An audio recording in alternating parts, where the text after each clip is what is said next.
Let's get it. Oh, I ain't even looking at the camera. Is that where I'm? Okay, I just want to make sure I'm here, bro. You good now? Yeah. You sure? Yeah, let's get it, bro. All right. You ready? You ready for this? Hello, audience. All right. Moving on to the 25th pick, we got the Jacksonville Jaguars back on the clock. This is the pick that they got from the Rams, associated with their Jalen Ramsey trade. And they also are going offensive tackle in your mock draft, going with Elijah Vera Tucker, the offensive lineman from USC. Yeah, when you talk about a Vera Tucker on this Jacksonville Jaguars team, again, this is a guy who is, I like to call it easy on the eyes. And I don't mean you looking at him and thinking, hey, man, he's what's up. He's a 10. You know what I mean? Sure. No, I'm talking about in terms of him being able to sniff out those twists, those stunts, Okay. and those late blitzers. This is a guy who has excellent. I wouldn't say excellent. That's a great. I'm gonna go excellent feet. And a guy who is an easy mover. I mean, there's a lot of easy movers in this draft, and I think he's one of those guys. And again, we're looking to bolster this offense because, again, to me, they're a quarterback away and left a tackle away from being competitive on the offensive side of the ball. And Vera Tucker's also a guy who played guard and tackle. Sure. So, there's always that versatility can always be a plus in terms of if something else happens, you need to move a guy inside, or if he doesn't, heaven forbid, he don't work out at tackle, you can move him inside. So. Okay. All right. Moving right along, the Cleveland Browns up next. And you have them selecting Jeremiah Owusu-Koramoah, the linebacker from Notre Dame. This guy really has climbed. Yeah. He's really climbed and become kind of a mainstay in first rounds, in first round mock drafts. As far as I'm concerned, I really like the player. There's a lot to like about him. Yeah, and he is. I'm gonna call him okay. A piece of well-formed clay. Yes. That high-end clay. Yes. High-end clay. Yes. And it's just let me get my hands on them and I can turn them into what I want. Yeah. The only thing that I have an issue with him going here, and my thought is that Cleveland will do some special things with him. Sure. Because I think this is a guy who can play in the slot. I think this is a guy who can play the normal, sideline to sideline, new age linebacker. This is a guy who can come downhill. It's a guy who can blitz. I think he can do pretty much anything that you want from a linebacker position. And it's just that Cleveland, they're kind of bland in terms of their defense, right? And a lot of it is because they have a good front four, so why do anything different? But again, I think you're going to waste his talent if you don't do more with him. And I'm hoping that with that pick, this is one of those things in my mind where that'll be the impetus. That will be the catalyst for them to be a little bit more dynamic. Even if you're just drawing up plays for him specifically, 4 or 5 plays a game. Let's do that because this is a guy who unleash him. Listen, this is a guy who's bringing hats to the party all day long. And he's probably cracking the helmet, going back to the car, the Chevy pickup, the Tahoe, whatever you want to call, grabbing it out the truck and coming back in to crack more helmets because he's about that life. All right, next up with the 27th pick, we have the Baltimore Ravens, and you have them selecting Rondale Moore, receiver out of Purdue. Now, before you get into Rondale Moore, he's an electric player. I'm sure he's drawing comparisons to some of the shiftier, lightning in a bottle type of players. Yeah. What are your thoughts? I think personally, I was on Twitter as we were watching the playoff game, if I'm not mistaken, and I said, Lamar Jackson, the Baltimore Ravens, they need Ronnie Stanley back, obviously, because they took a step back with respect to their offensive line. Marshall Yanda retiring, the injuries up front, Stanley in particular, that reared its ugly head. That made things more difficult. It was run or bust. Absolutely. Now, of course, Lamar Jackson still has questions to answer in terms of throwing the ball outside the numbers. He still has some questions with respect to that, although I have seen maturation and development with respect to him being a passer. Right. The thing that has to happen, what has to happen during this offseason, whether it be the draft, free agency, a combination thereof, is there has to be a legitimate number one. There has to be. They have to garner that. With guys like Kenny Golladay, Allen Robinson, I'm not suggesting that those guys are going to ultimately leave. Chris Godwin, there's just too much talent that potentially will be in the free agency class, as well as a deep receiving group where we don't have a legitimate number one. So my question is Rondale Moore capable of being that number one? I don't think so. I think this is a guy you can pair with Brown and that number one receiver. I think they got to go hard in free agency, pay what you got to pay to get that guy in the building, whether it be a Chris Godwin, don't do it, or Kenny Golladay, which I think whether it's Chris Godwin or Kenny Golladay, that's got to be one of your targets, right? If whatever you got to do your tampering. I need a big catch radius. Yeah, I need a big catch radius outside of Mark Andrews. I need right. a big catch radius because part of the issue, like you said, with Lamar Jackson in terms of that maturation process is you're seeing it, but I don't know that you'll ever see it kind of completely turn over because they're not giving him that guy, right? Get me that guy, and then we'll see. And if it doesn't turn over, then we know what we have completely in what Lamar Jackson is, right? Sure. So speaking of Moore, a guy who's, I think he's 5'9", 180, something like that. He plays bigger than he is. As far as I'm concerned, when the ball's in his hands, he's a running back. He reminds me a little bit of DJ Moore. He reminds me a lot of Percy Harvin. And this is a guy who will go up and get the football, stack folks. He's going to surprise a lot of people, because, when you think about a receiver, people immediately go to he's got to be at least 6 foot. He's got to be strong and big. And I mean, just get the ball in this dude's hands. And I think he may be able to be a part of that offense in terms of, and I don't want to call it gimmicky, you know what I mean? But there's a gimmicky style to their offense. Yeah. And I think there's plays to be had with him in that offense, getting him the football. I think to your point, that there is a certain level of creativity. There we go. With respect to some of the play design associated with this. But I also think that particularly this year, we didn't see that take another step. No. We saw a lot of what we saw in 2019. Yep. Again this year, and defenses, of course, the issues along the offensive line, they're not necessarily respecting the receiving threats. I mean, you're right. I mean, when it comes down to it, push comes to shove, why give them a lot of respect? Of course, Hollywood Brown has the ability to stretch the defense, can get vertical, what have you. He's actually a better red zone receiver than you think. Right. Considering that he's so small, he's actually better in that area of the field than most people would think. But again, he's not a classic number one. Right. I asked the question, do you think Rondale Moore could be number one? Is it that he can't be a number one in this offense, or he's not a number one at all? Let me ask that question. Oh, I get it. You may have some reservations in terms of his size, but as you mentioned, he plays bigger than that. He does, but I don't. 5'9", bro. Can you be a number one at 5'9"? That's all I'm asking. Why not? I don't.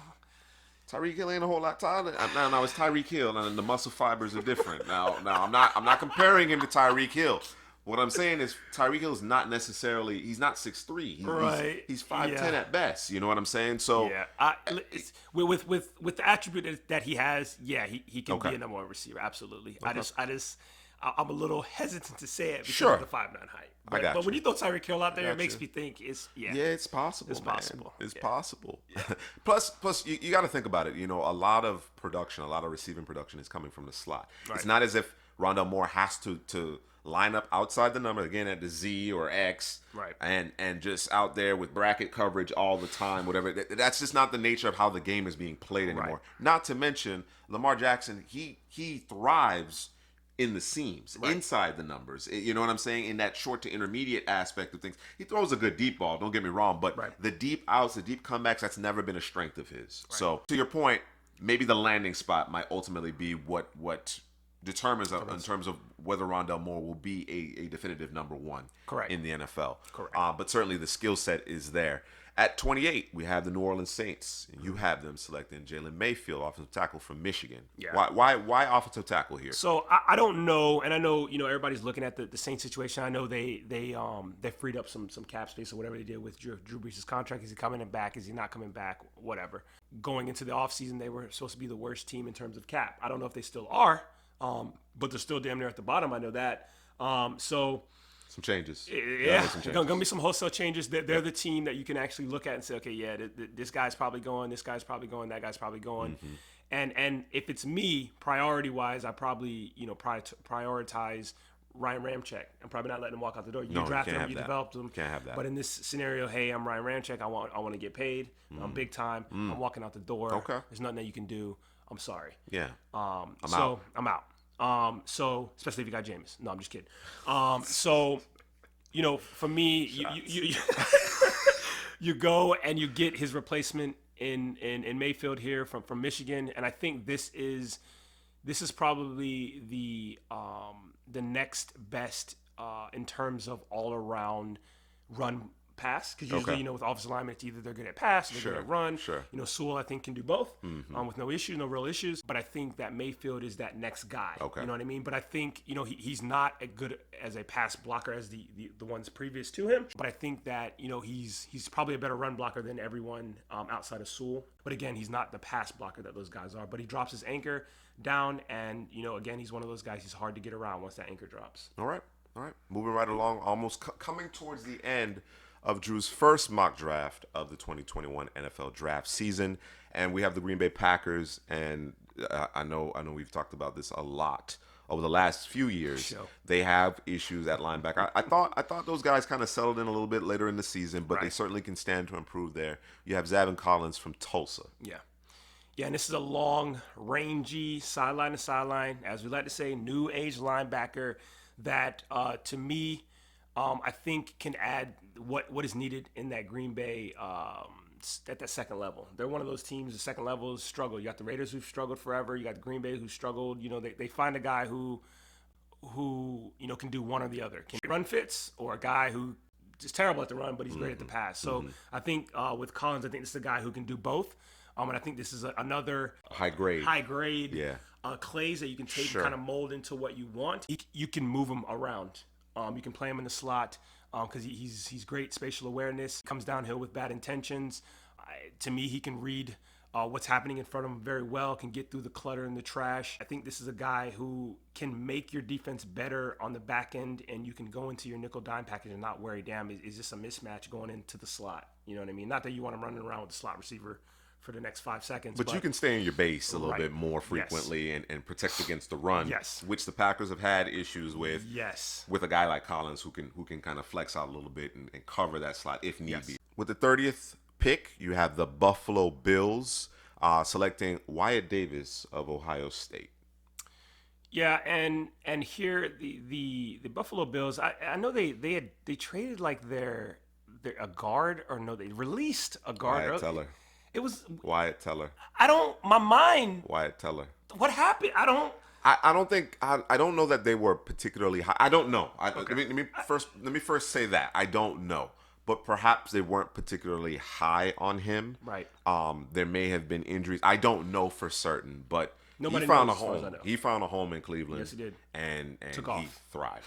He thrived. That was an excellent offensive line. That to me was the linchpin to the success of the Cleveland Browns this past season. Right. And I think that interior, I think we have to find that replacement. I know that the Buffalo Bills, need help pass rushing, because I think their secondary is pretty solid, but again, they don't have that guy that can pass rush. I think at this point in the draft, I think you'd be reaching for a guy. Sure. So to me, I think you got to shore up the offensive line, because one thing that these boys didn't do, and I don't know if they couldn't do it, but I know the Buffalo Bills weren't really trying to run the football. No, they got away from it. They definitely got away from it. And I know people are kind of blaming the running backs, and I don't know that you can blame the running backs, because as far as I'm concerned, those running backs are good running backs. I just think, that wasn't what they wanted to do. They wanted to sling it around the yard, and they were good at it. Why not? But again, it caught up to them. And I think, we got to shore up the offensive line and throw in a Davis there to shore that thing up. All right. With the 31st pick, we have the AFC champions, the Kansas City Chiefs. I've heard of them. Okay. I've heard of them. You have them selecting edge rusher Jalen Phillips from Miami. Now, the transfer from UCLA came into Miami this past season, really played well, aside from the UNC 500 yards on the ground game. Aside from that, because nobody played well. That tape right there, burn that tape. Don't even watch it. Don't even watch it. Just burn that tape and get Blake Baker out of there. Anyway, I'm a Canes fan. Anyway, Phillips has really done a lot for himself. The size that he possesses. He's a quintessential 4-3 end. Yes, he is. You've talked about it quite a bit. You want somebody opposite Frank Clark. Yeah. You put Chris Jones in the middle of that. You can't double Chris Jones quite as frequently when you have those types of edge rushers. What's your thoughts about this particular player? So, again, the Chiefs, I felt like this pick would give Spagnuolo and that defense a little bit more juice on the edge. And I thought that, Phillips, watching the tape, man, I know that he was, highly thought of coming in. And this is a guy who can, defend the edge very well. This is a guy who, when you talk about the other edges that have gone before him, Sure. I think that he has more tools in the tool shed already. Phillips adding him to this Chiefs defense that's multiple, and they're kind of they're a well, I won't go there. I was gonna say a lesser version of a lighter version of Legos, but I just think adding Phillips to the other side of the defensive line is just gonna allow that defense to do so much more on the back end, although they already do plenty already. They do a lot. But it's going to let them to do a lot more than they already do. Or maybe they sit back in coverage and play coverage so that guys can make plays on the ball. Don't have to be quite as aggressive. Right. And leave those guys into man None quite of that. as much. None of that. What Phillips added to that defensive line. I know a lot of people had, receivers going here and got to replace the Harmon and Watkins and different things like that. Harmon on the contract. Not Harmon, but Robinson and Watkins. Yes, yeah. We got to replace one of those guys. But let's. It's deep. It's deep at receiver. And listen, it's deep. What probably happens here is they do go offense. Okay, it probably happens because of Andy Reid and maybe you go offensive line because of what just happened. That I would be okay with. Right. That I would be okay with. Yes. I would be okay. Yes. But I think again, let's just add because if you're not a Kansas City Chiefs, who is the if you're not a Kansas City Chiefs fan, who is the other end on the other side? Do you know? Tona Capson. I mean, he was supposed to be that guy though. He was coming in raw, but he had all this talent, the size. He flashed. He's a good rotational guy. A rotational guy. I need a guy that can play every play, defend the run, has a plan every play. Sure. Quick hands, heavy hands. Yep. Let's get it. Yep. Jalen Phillips. All right. And the 32nd pick, the last pick in Drew's initial mock draft for the 2021 season is Najee Harris going to the Tampa Bay Bucks. First running back off the board. Now, I want to put this out there before you get into Harris. Let me put this out there. I do not believe Harris is going to get past the Steelers. I definitely don't think he's going to get past the Bills. Like you said, I don't know that the Bills' running game struggles or lack of a running game was necessarily squarely on Zach Moss and Devin Singletary. I think those players have ability, but neither one of those players are Najee Harris. And I think that element of not just in terms of him being a ball carrier, but what he does out of the backfield as a receiver is special. We have not seen a guy his size move quite the way he does and be as fluid in the passing game since perhaps Le'Veon Bell. And Bell, Bell is more gliding or whatever the case may be. Harris, when his shoulders are square to the line of scrimmage, he is a problem. Yeah. You get him kind of running towards the sideline, running horizontally, then you got a chance. But when his shoulders are square, it's an issue. So I don't foresee him getting this far down the board, but you do have him landing in Tampa Bay. It's just one of those things. It's the running back position, and people are down on the running back position. Sure. You know what I mean? Sure. So I honestly, he probably doesn't fall this far. Like you said, he probably goes, to one of those two teams. But we can always we can Tampa Bay Buccaneers. We can always trade up to get him. But again, it comes down to how close they have him and ETN. You know what I mean? Yeah. Because there's not a whole lot separating those guys, but that little that separates those guys, it puts Harris in a special category. And just going into the season, I was like ETN all the way. Harris, I see it. But the more tape you watch of Harris, he has a feel for his position in every facet of the running back position. You can't quantify that. You can't. You need him to block? Yeah. I got you. Yeah. I'm going to find that guy that I'm supposed to block. If you need him to catch the football, he's going to catch it, and then he's going to turn into the running back that he was coming out of the back. It is so scary watching him if you're a fan of the opposing team, because he could take it the distance. Because if you try to square up on him and he's, like you said, those shoulders are square, it might be night. Yeah. You know what I mean? He could drop the shoulder on you, or he can make you miss. He can make you miss. Yeah. And one of the things with Tampa Bay is I love Ronald Jones, right? And I I love playoff Lenny. Playoff Lenny. I like Four. Four, right? Right. McCoy won't come. McCoy's not coming back. Sure. Keyshawn Vaughn? Keyshawn Vaughn, I mean, he fumbled and we ain't seen him since. Okay, be like that. it's one of the reasons why the Washington game was so close. And I don't know, I know that Jones struggles to pass protect, and I know he struggles to catch the football.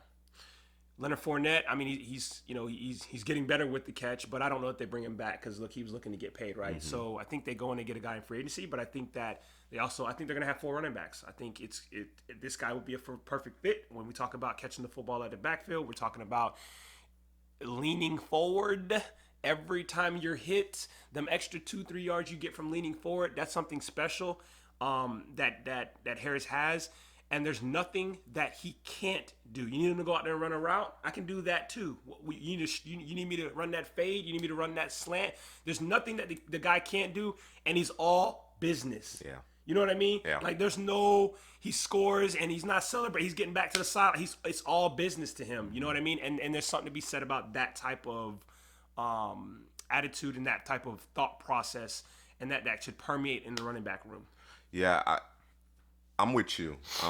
That Etienne has been my guy since he was a freshman. Right. And I think it's debatable. It was a good running back class that came out this past season. Really good running back class.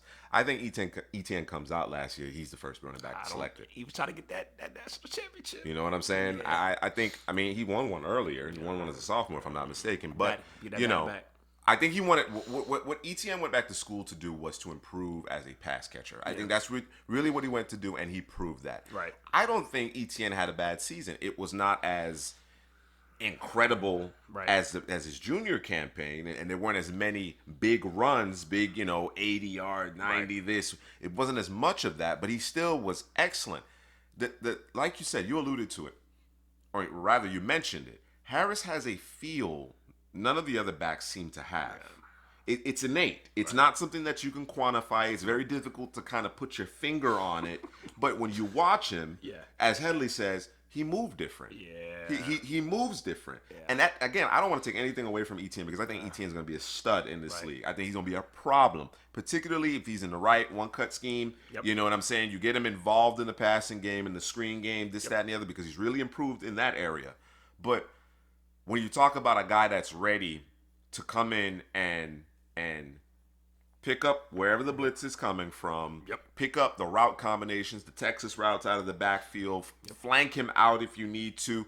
When you talk about the whole entire package, outside of the exceptional top-end speed, this guy has it. Harris has it. So I certainly understand why he would be the first running back selected. All right? Well, that's going to do it. Thanks for sticking with us. This was a long one, but I thought it was great to get our draft season officially underway. We've done some profiles, or I've done some profiles intermittently, but certainly to get things underway, I think this is the way we started off. So please like, comment, let Drew know what you think about his terrible picks, and subscribe. And until next time.